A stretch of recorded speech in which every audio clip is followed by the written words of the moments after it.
Hi guys, welcome to Book Reviews with Fee, and today we're going to be reviewing Tumbling by Diane McKinney Whetstone. Tumbling tells the story of Herbie and Noon, and they're this newly married couple who have moved to 1940s Philadelphia from Florida. Now Noon is a preacher's kid, and Herbie ain't no preacher's kid.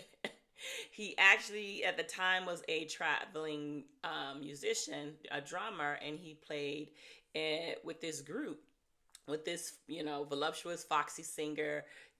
Think of Suge Avery, and her name is Ethel. Now, Herbie and Ethel, while they're in Florida, they have this relationship, and he basically tries to get her to settle down with him, not necessarily get married, but she's like, look, can't nobody hold me down. She leaves with another man one night, and he's all distraught. He ends up going to church, and church is not his jam. So when he goes to church, he ends up at Noon's father's church, and Noon is a preacher's kid.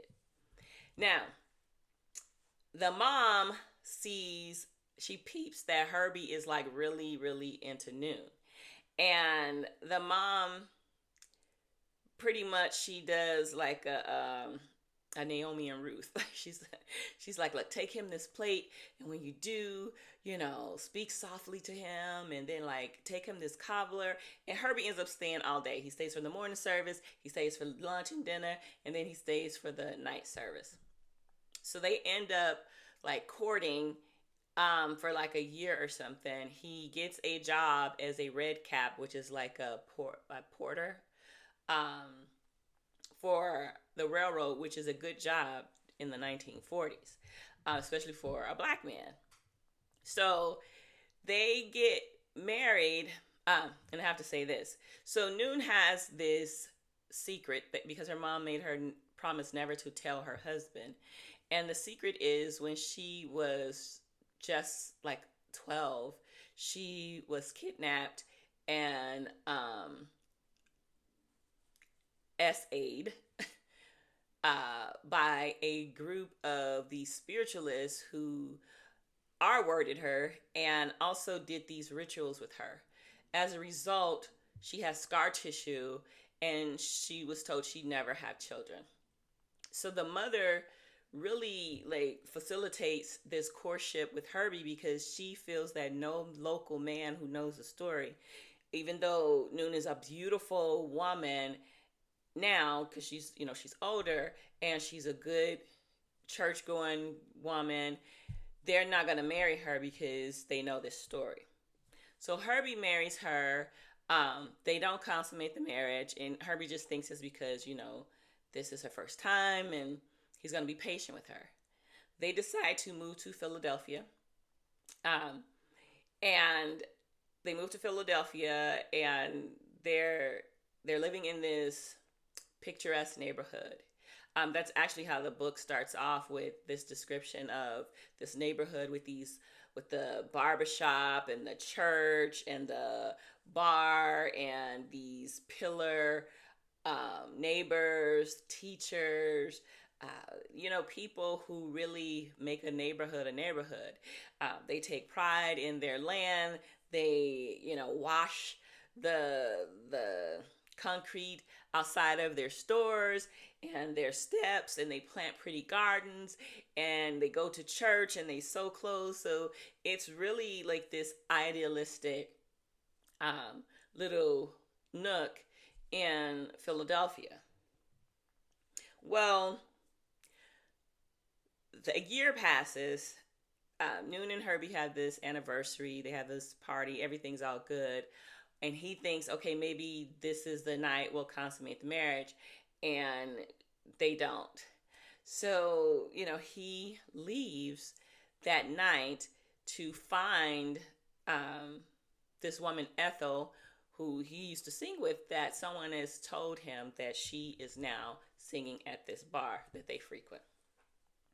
Now, she had previously come to Philadelphia as well, but she abruptly left 6 months before this time period. And so he hears that she's back, and so he goes to meet her, Um, and he, watches her sing. He gets those old feelings back, and he's intercepted by this waitress. So this waitress is very flirtatious, and she's like, "Oh, Elvis says give her 15 minutes." So she starts to talk to him, flirt with him, massage him, and he's getting all into it. Then he realizes, "Oh my gosh, all this time has passed." So he tries to go find Ethel, and she's giving him the drop. So he's drunk and unsatisfied. And he makes his way home, and he's going up the stairs, and he trips over this box that has been left at his doorstep. Inside this box is a baby. It's a baby girl wrapped in, a blanket, a knitted blanket. There's no note. There's bottles and diapers and all this stuff.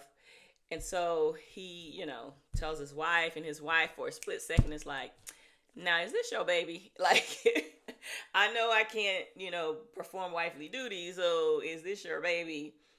He's like, "I swear I found this baby on the steps." And that's one of the hallmarks of Herbie. It's one reason, like, Ethel takes to him, as well as Noon, is that he has this inability to lie. Not that he's telling his wife that he's messing around with women. He knows that she must know. He just, a direct lie, he has an inability to tell it. And Ethel describes it as like this innocence about him. So now, Noon, who had been secretly writing the word baby in her Bible, feels like, "Oh my gosh, God has answered my prayer. It's a miracle." And soon everybody in the neighborhood believes so too. The pastor, like all these people from the neighborhood, the barber, even the folks who frequent the bar, everybody comes to their house. They bring so much stuff for the baby, and they pretty much agree to say that relatives from the South brought this baby for Noon and Herbie to take care of. Everyone except this one hater, Dottie. There's always one hater.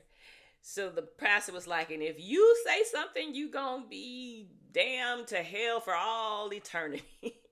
So that keeps her quiet. So they get Fanny and they raise her up. And when Fanny is maybe like 7 or 8, Ethel comes back to town, but she has a little girl with her. Now the little girl is her sister's, but her sister had passed in a horrible accident. So Ethel wants to do right by the baby, little girl. Her name's Liz, but she is still this, "Can't nobody tie me down. I'm a free spirit. I have to go where the music takes me so that I can have a career." So she knows, just based off of, she just knows that she can't take care of the child. So she starts inquiring. She starts going to church. She starts, just walking up and down the block trying to see who would be a suitable mother for Liz. So she decides on Herbie, who is her paramour, Herbie's wife, Noon, because everything she hears and sees about her shows that she's devoted and she's a loving mother. And she knows that she has taken Fanny in. So she leaves Liz on the doorstep. The only thing, Liz is not a baby. Liz is a little girl. And so Liz has this trauma from being left on the doorstep. And it manifests as her eating plaster. So there is these secrets that everybody has, and as the kids grow and as tensions in the neighborhood arise and people have questions, it just leads to more and more conflict, even leading to like this huge big climax. So I don't want to spoil the book for you, but I would definitely recommend Tumbling. It's like a little entree into 1940s Philadelphia, and it reminds me of Zora Neale Hurston's Their Eyes Were Watching God, and how she has this description of Eatonville, which is the first black town in Florida. And it's whimsical almost, and you can see how the pressures of gentrification and changing interests and people wanting more out of life, more money, moving to different locations, how that can tear, and secrets, how secrets can tumble a neighborhood, how it can tumble these pillars that a neighborhood and a good society is built on.